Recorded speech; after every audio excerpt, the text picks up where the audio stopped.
In chapter 7, fact, explanation, and expertise, MacIntyre looks at sort of some changes in the meanings of terms, especially the meaning of the term fact. Okay, so what do we have? Well, basically, once again, in the 17th and 18th century, we have this shift.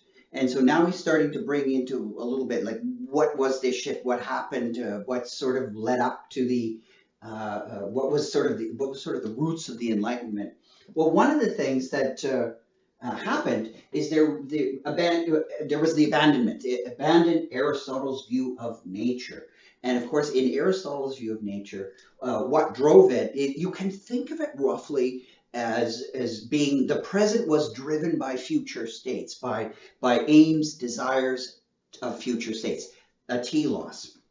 Now, that doesn't mean that everything that, like when Aristotle looked around, he thought that that rocks and trees and all that were thinking about future states like we do. When I say, "Why are you here?" and you say, "Well, I'm here because I want to get a degree," or something like that. That future state, that postulated, eventual getting a degree is what makes you slog your way through my videos.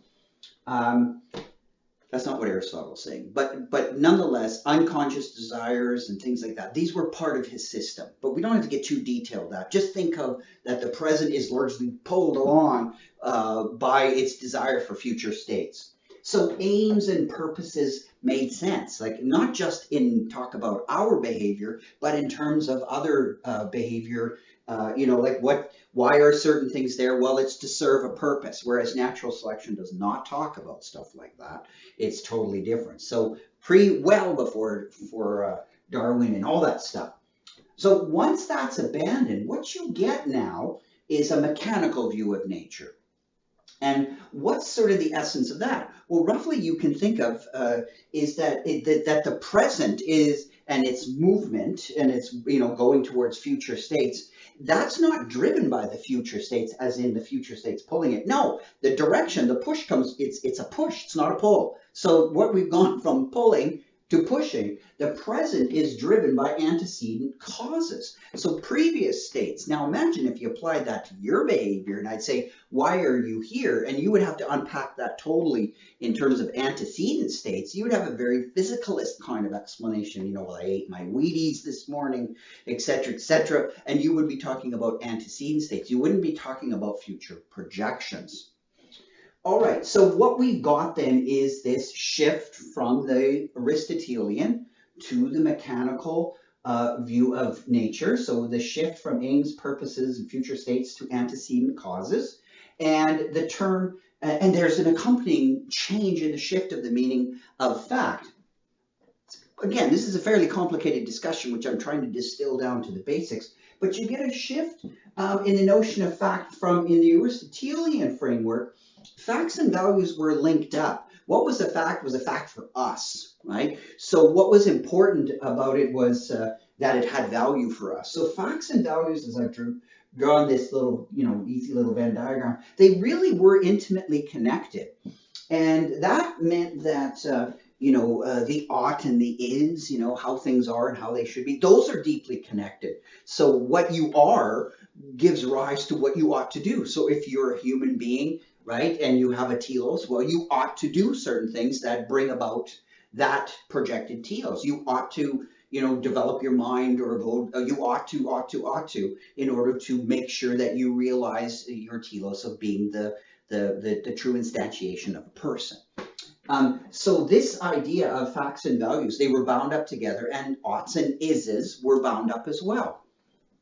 There was no problem of getting from an ought to an is because they were already together. But once you shift to a mechanical worldview of antecedent causes, all of a sudden it becomes quite difficult to talk about what you ought to do, right? Because there's no real place for the ought anymore. There's just stuff, and it's pushed along by antecedent causes. But then when you say, what ought I to do? Well, I don't know. It's not clear. There's no more telos saying what you ought to do. So there's a big split now between the fact and between facts and values. Facts become very neutralized and they're independent, and so there's a big split between the ought and the is. So it just, well, if something's valuable, like if a thing or whatever is valuable, it's simply thought that, Shakespeare said, right and wrong are not anything in themselves, but thinking makes it so. And so you get this very subjectivist notion of value, right? Beauty's in the eye of the beholder, right? Plato would never have, are you kidding? He would never have accepted that. To say something that a magnificent work of art that, if it's just simply that some people happen to like it and there's nothing more to the story of it being beautiful than that. If we all decided one day we didn't like the Mona Lisa, would it cease to be an amazing work of art? Plato thinks that's the worst case of anthropomorphism, right? So you can, so the reply to even this is that this is a very anthropocentric view, to say that you separate all this and stuff, just beauties in the eye of the beholder, and it's nothing more. It's nothing really real, So there's various ways you can understand this. So this is a fairly complicated, shall we say, transition. But nonetheless, just to keep it straightforward, facts and values are separated under this, and then you have that gulf between to how do you get an ought from an is, and then you get the famous, you can't. It's a logical. You now get a logical gap.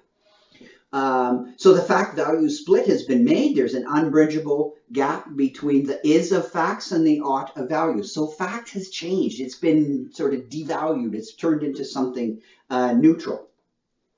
Now, in addition to this split, the Enlightenment, had a mechanistic account not only of nature, right? Not only of abandoning Aristotle's view of nature and getting rid of all this and going to this, but we become mechanistic. We're mechanized as well. And so the Enlightenment had a mechanized account of human behavior. Well, if I have a mechanized account of nature, and that allows me to predict what's going to happen in nature because I can do the calculations, it's just stuff following laws. Why can't I do that with humans, right? We're just machines following laws as well. So you had the rise of this notion of predicting human behavior, like really trying to apply, science and scientific kinds of thinking to human behavior.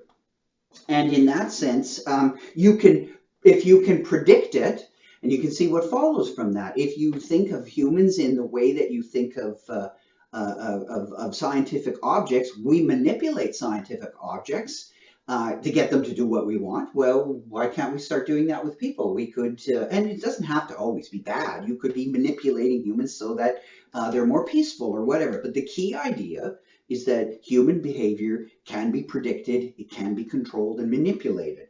And so what do you get from that? Well, not surprisingly, once you get that, you get the rise of the social science, right? So you get the rise of the social reformer. Oh, we can do something, right?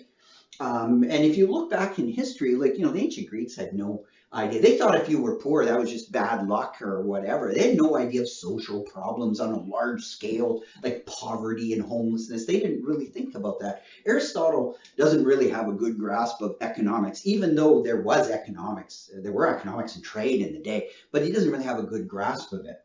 So, because he just didn't see the world that way.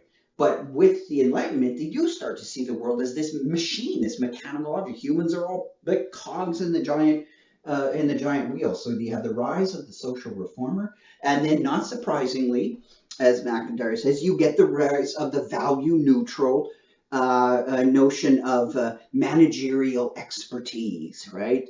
The social life, and he says that you get the codification of various practices to reform society, and you get all these kinds of things coming in that we can, manipulate society, manipulate humans to get them to possibly live better. Again, it's not always bad, but it's the idea of you can control these things.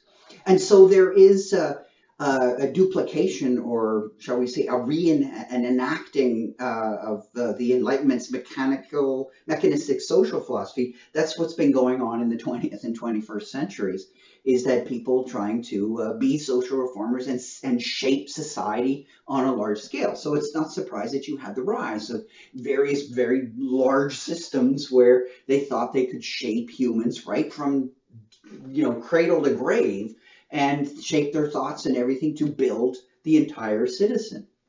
Again, it always sounds terrible, but it's not necessarily so, because it could be trying to make people into better citizens and whatnot. But it's the idea of large scale control, and it could be done in a value neutral way, because you've got this separation of facts and values.